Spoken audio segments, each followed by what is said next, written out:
chance meeting on a train between Nice and Paris brought me to Finland when I was 50. Some would say it was a bold move for a middle-aged woman, and they'd be right. But a long and happy marriage proved it was worth the risk. Now, after 28 years in my adopted country, I'm back in the USA. Now that I'm older, I should say old, but it's a dirty three-letter word among people of a certain age. I'm going to visit my sisters and some friends I've known for 40 years. I want to see how they're coping with old age and find out their plans for the future, even though we're all over 70. I decide to take the train. You can't beat it for seeing America. My first stop is Palisade, Colorado, a town on the western slope of the Rocky Mountains. My sister Elizabeth and her husband Bob Nelson own a small vineyard on the outskirts. It's January, cold and bright and clear. The altitude is almost a mile high. You're supposed to take it easy until you get acclimated, but I'm excited, feel wide awake and energetic. The vineyard is beautiful in winter, silent and empty, except for the long, haunting toot-toot of the train as it passes by, about a half a mile away. The first thing we do is have a glass of homemade wine. It's blood red and strong. I later find out that its alcohol content is 14%. It hits me right between the eyes.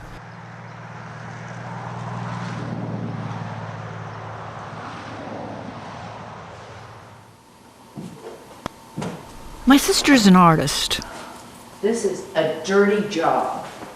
In addition to her paintings, she illustrated, wrote, self-published, and promoted 2 books. But before she met Bob and began to paint, she raised 3 kids on her own and took on all sorts of jobs to support them, including selling forklifts. She was the first woman the company ever hired and became their top salesman. She was motivated. She needed the money. Elizabeth just turned 70. She squeals when I ask her how she feels about getting old. She says, "Eek, I'm not old." But after a short pause, adds, "Well, at least I don't feel old."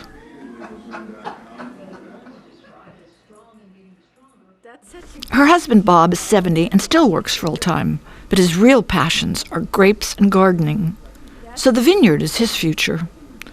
He says what he likes about being old is that you don't have to plan too much for the future, because there isn't a lot left. Death doesn't scare him. He agrees with Woody Allen when he said he doesn't mind dying, he just doesn't want to be there. Like almost everyone over 65, Bob worries more about being ill with something long-term and incapacitating.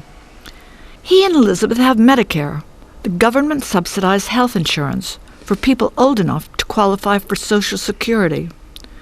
It pays about 80% of most medical expenses, but still costs $200 per month. In addition, they have supplementary and long-term care insurance. Altogether, they pay around $5,000 a year.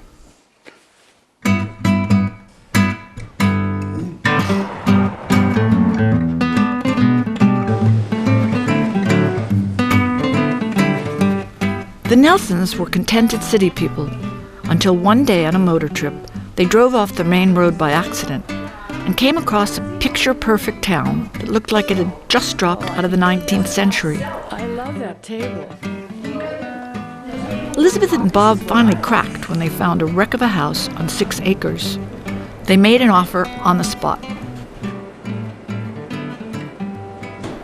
Palisades looks a lot like it did back at the turn of the 20th century. Plain buildings of the period, well preserved. The population is 2,800. There's a storefront newspaper, a cafe, an antique store, a bank, a couple of restaurants, an art gallery, a tourist bureau, some very pretty Victorian houses, and 14 churches of different denominations. Elizabeth and Bob say the people are friendly, but sometimes surprising. They talk about God a lot and look at you with the loveliest smile and tell you they believe in creationism and give that as the reason they homeschool their children. The first thing the Nelsons did was plant a vegetable garden. Next came the hard part. They fixed up the house, cleared the land, tore down a bunch of decrepit buildings, and built a big barn for a studio. After that, they planted grapes in the cleared land. By the end of the year, after a lot of hard work, they had a vineyard. They named it St. Joe's.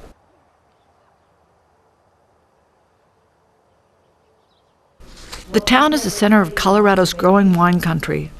The vintner at Mount Garfield Winery across the road from the Nelsons' house says the climate, air, and soil in Palisade are just on the edge of being good for growing grapes. After 3 years of hard work weeding, pruning, watering, and watching, Elizabeth and Bob sold their first crop for $3,500. What is she tasting?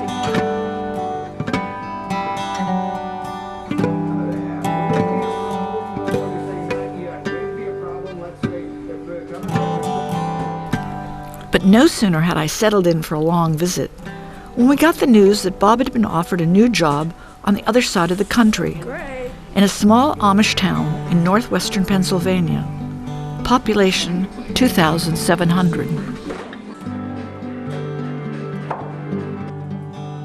In one weekend, he and my sister went for a final interview, signed the contract, and bought a small house in New Wilmington. When they came back, they hired someone to supervise the vineyard and began to pack up for the move. I pack up too. Why do they have such a big truck?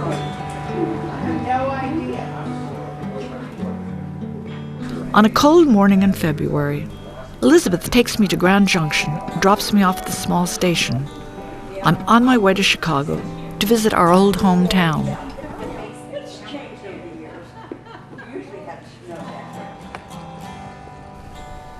The California Zephyr is supposed to leave at 11:30, but by 1 o'clock it still hasn't arrived. We hear it before we see it around 2 o'clock. Everybody goes out to watch it come into the station. The porter's there to greet the passengers. When I walk up to the car with my luggage, he welcomes me aboard and tells me I have a very nice compartment. There's only one problem. The shower works, but the toilet's broken. He said they're working hard to get it fixed. After I settle in, I'm content to look out the window, watch the west roll by, and think about our visit. My sister feels so much closer to me than when we were young. We're due to arrive in Chicago at 4:30 the next afternoon. But all night long we stop and start, sometimes for hours. I find out later there's only one set of tracks. If a passenger train is late, even by a minute, freight trains have the right of way. The heavy snow in the Rocky Mountains slows us down, too. The time of arrival keeps changing. An agent comes on board. She's there to help people who will miss their train connections in Chicago to find hotel rooms for the night. Dinner's a bit of a shock. I discover there isn't a real kitchen on board. All the food is prepared in some central location and microwaved. The wine is served in plastic glasses. This isn't how I remember the train. What I remember is the Super Chief from Los Angeles to Chicago in the 1960s, an all-compartment train with great food, white starched linen, impeccable service, and long leisurely afternoons in the lounge car.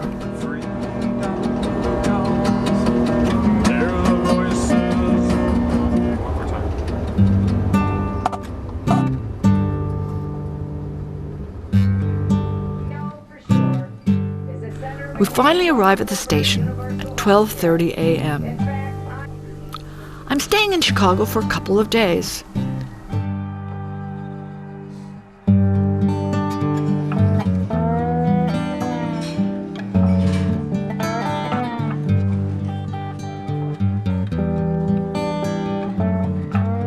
The city has some of the most spectacular architecture in the whole country. That and a fabulous lakeside view makes it one of America's most attractive cities.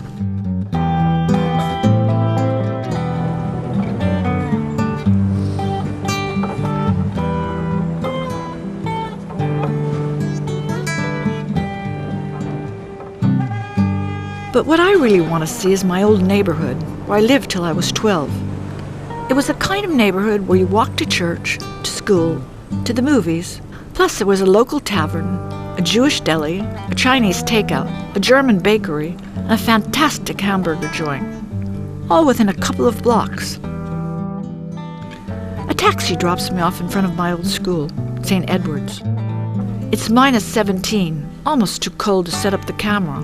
I long for my crew. Right off the bat, I get a jolt. A world globe in the window on the second floor takes me back to the 5th grade. It's the same room where Sister Mary Eugene ruled our class with an iron fist. Her method was swift and direct, a whack with the sharp edge of a ruler on your knuckles. Suddenly, I'm 10 years old again. The church where we went to 9 o'clock Mass is across the way. I walk down the same street I walked every day to school. See the yellow brick apartment house where we lived when we first moved into the neighborhood, and the red brick building around the corner that we moved to when I was 8. Finally, our old house and block. Like the school and the church, it's hardly changed, except an 8-lane freeway cuts off a corner at one end of the block. But the house looks smaller and now has a high fence around it. The park where we ice skated in winter and hung out in summer is still the same. So is the house in the corner where an old man with a funny accent lived alone. After the war began, our neighborhood gang was sure he was a German spy. We spent many happy hours in secret meetings planning how to catch him. It's spooky walking through my past. Maybe it's because it's cold and slippery and there's not a soul around. Or maybe it is true. You can't go home again.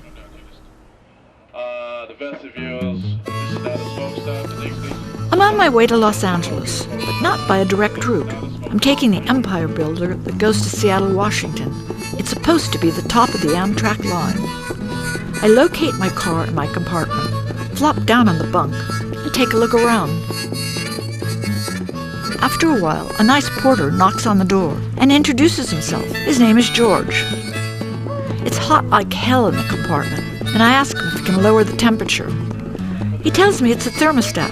It's broken. He says, "Maggie, the trains just ain't what they used to be."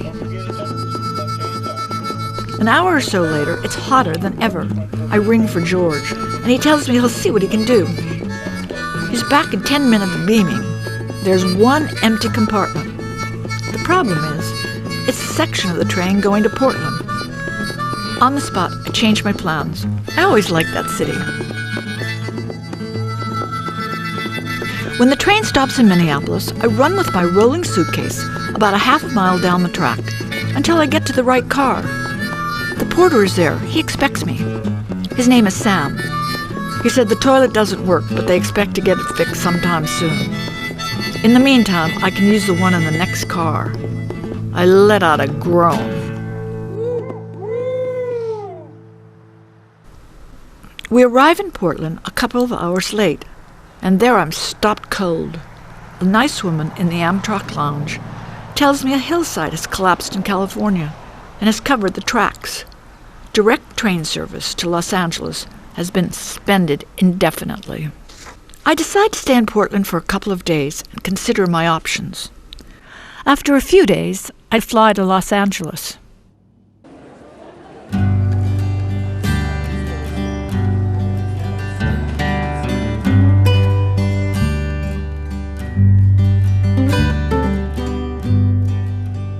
El Segundo, west of downtown LA, where I'm headed to visit my sister Mary Alice, looks like a chunk of Kansas dropped by accident in the California landscape. It's so close to LAX, about a half mile south, you can see the planes taking off from her garden.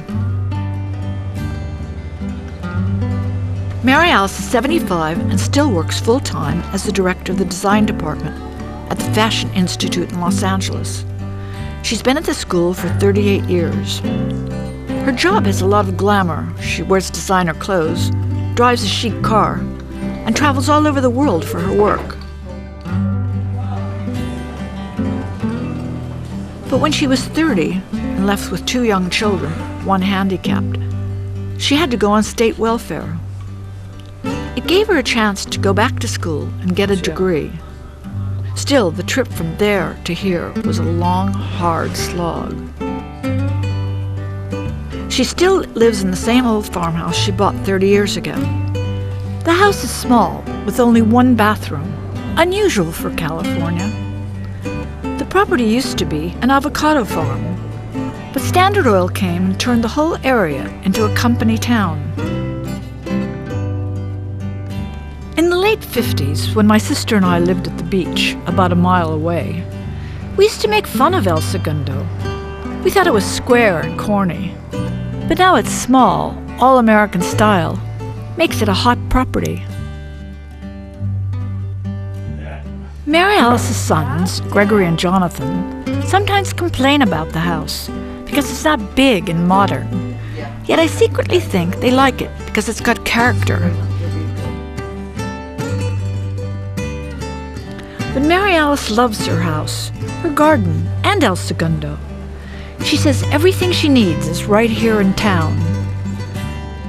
But I notice in her garage, which is her default closet, she always has a suitcase, half packed or half unpacked, on the way to, or coming back from somewhere else.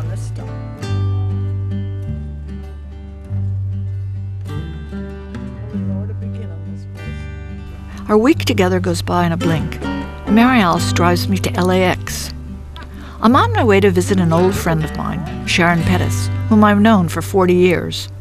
She hates the idea of getting old, but doesn't much like the alternative either. Think we'll get arrested out of On the way to her house, we get caught in a roadblock. The Border Patrol is looking for illegal aliens. I'm nervous and wonder if we'll get stopped. Sharon says not to worry. We're old and we're white. They pass us through without a glance. The first person we visit is our friend Jerry Wolf, a doctor from St. Louis who now lives in Tucson. He's 70 and works as a cardiologist at the University Hospital, but he also volunteers at a nearby Indian reservation. He says it's given him a whole new insight into the country's medical care, and we'd better change it quick. With more than 40 million Americans without health insurance, we all drink to that. Sharon might hate getting old, but she doesn't spend much time sitting around thinking about it. Besides her family, which includes 4 generations, she has lots of interests. She founded Autodidact Press to make and publish her own books about subjects and causes she feels passionate about. A small and beautifully illustrated book about the St. Xavier mission captures the Christian Indian influences and shows Arizona as it used to be.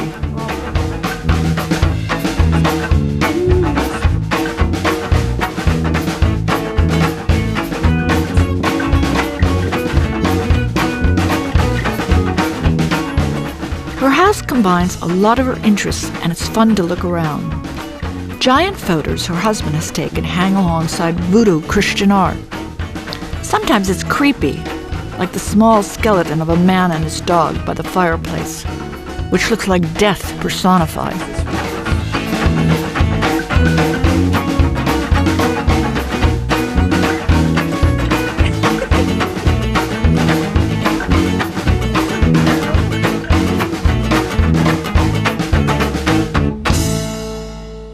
Three days a week, she volunteers at a stable that rescues orphan horses which were headed for the slaughterhouse.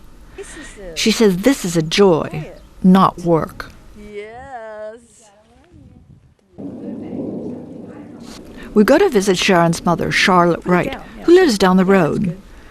She's 91, walks with a cane, but still plays golf, although now she uses a cart. I think she's a perfect person to give us some pointers on how to be old and in good shape. Right off the bat, I ask her how she does it. Her answer is not what you read in the books. She eats what she wants, has drinks before dinner, and a cigarette, maybe 2 afterwards. Do you get those at Gem Shop? No. Charlotte says she never gets ill. And she's such a cute little girl.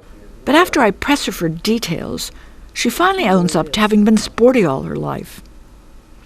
When we get in the car, Sharon looks at me in a disgusted way and says, It's in the genes, and I didn't get them. We go back to our house and each have a double margarita. The next morning, I fly to Chicago. From there, I'm taking the train to Pittsburgh, Pennsylvania. Good girl. Sorry.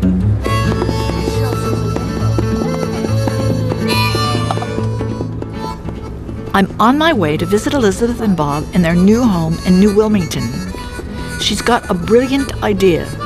She's putting paintings on shopping bags, walking works of art.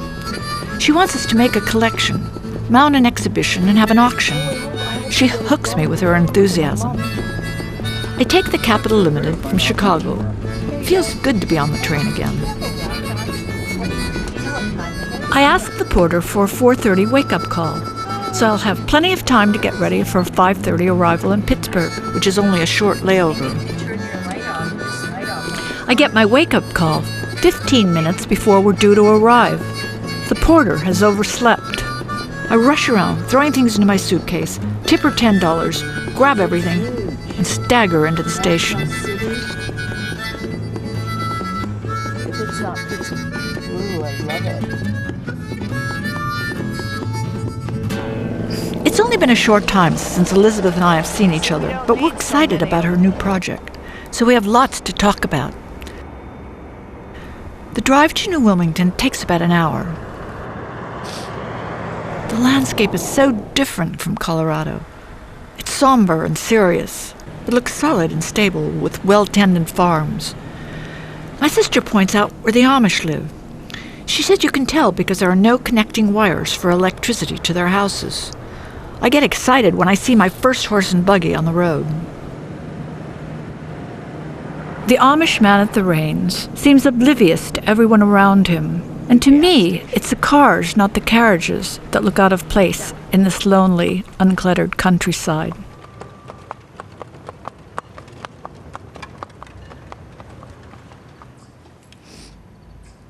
Because of Bob's job, the Nelsons will be in New Wilmington for about 2 years. It's a nice little town. 75% of the people who live here were born here. Much different than the Nelsons' place in Colorado, where all sorts of newcomers have moved in. But there are no restaurants that serve wine, or bars that serve beer. It's a dry town. Chic. That's great. We get to the house, I give Bob and the pets a big hug, and we go directly to her studio to see what she's up to.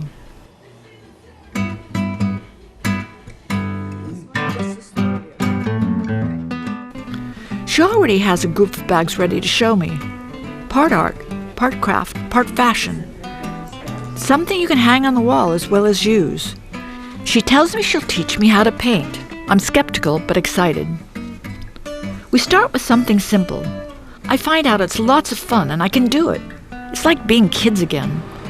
I can hardly believe we're old.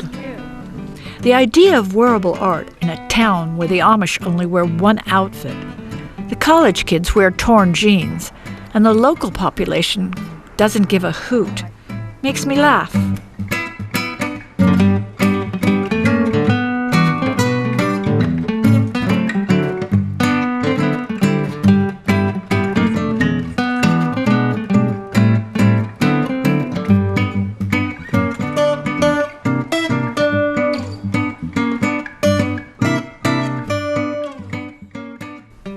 We haven't sold a thing, but Bob cheers us on and tells us not to worry. We're having so much fun, organizing the studio and digging through Elizabeth's closet, looking for old clothes to turn into bags.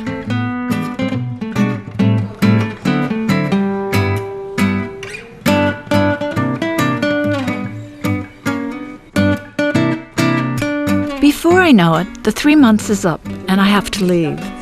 My health insurance, bought especially for the U.S., will expire. But Elizabeth and I will work long distance until we finish the collection. I pack up my paintbrushes and all the other stuff I've collected, and she takes me to the train station.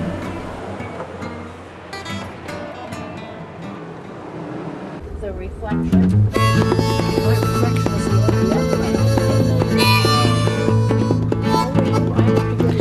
Capital Limited leaves for Chicago at 11:55 p.m. I'm dead tired but can't sleep.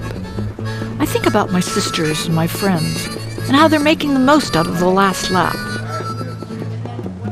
Winston Churchill, when he was in his 90s, said, "Old age is a shipwreck." He may have been exaggerating, but whoever said old age was not for sissies was damn right.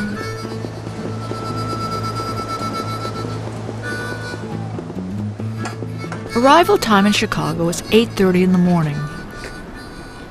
When I get up to take a shower, I see 10 centimeters of water in the combination toilet shower. I buzz for the porter.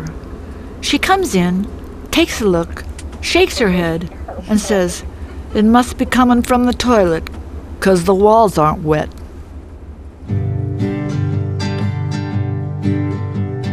The old gray mare, she ain't what she used to be, ain't what she used to be, ain't what she used to be. The old gray mare, she ain't what she used to be many long years ago. Many long years ago, many long years ago. The old gray mare, she ain't what she used to be many long years